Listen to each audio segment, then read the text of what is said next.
off, I was curious when you mentioned earlier you have both platforms that you're trying to find a way to keep your audience involved in. Yeah. Do you try to like cross promote, Yeah, we do. to your web audience come to our Yeah. TV and vice Yeah, versa? we cross promote particularly from TV to digital platforms, and we increasingly will cross promote not just sort of phone and iPad. Phone is very big, obviously, and iPad as well, particularly phone. But we're also obviously now cross promoting things like Snapchat, Facebook as well, because what we realise is that we have to go to where the audience is. It's absolutely, and all news organisations have got to do that. So it's absolutely fundamental to our business. Perfect, yeah. And I also asked downstairs when we were in the news room if you delayed broadcasts for any particular reason. So we delay things. We have cameras in the Court of Appeal. I mentioned that we don't have cameras in trials in criminal courts, but we do in the Court of Appeal, but that's delayed.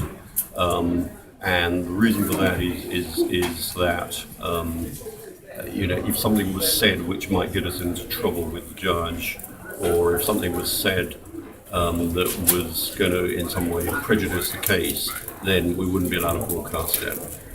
So we do that. We also delay stuff occasionally if we're not sure whether or not you might see something that could be really offensive. So, for example, you may remember last year there was a siege in Sydney. There was a terrorist siege in Sydney, and we were live on it as it was happening, but we didn't know whether or not you're going to see somebody being shot live on screen. So we delayed the video there by 30 seconds. So if something did happen, the viewers wouldn't see it, because if we showed something like that, we could be fined very heavily by the regulators. Perfect. And just last question, you said earlier you like to set yourself apart because you're the first with breaking news, but you still do it well. Yeah. What is like the function within your system that you would say helps you to achieve that?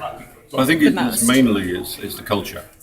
Our culture is one of wanting to beat the opposition, and we see every little one of those victories of being first as being kind of fundamental to what we do. So the culture here, and everybody who works here has this kind of culture of wanting to be first and be best. But it's not just being first with the news, it's also about explaining it properly, analysing it properly. Just being first with the story on its own isn't good enough anymore. You've got to be really good at the analysis and the context too. Perfect. Well, that is all I had. Thank you so very much, sir, for your time.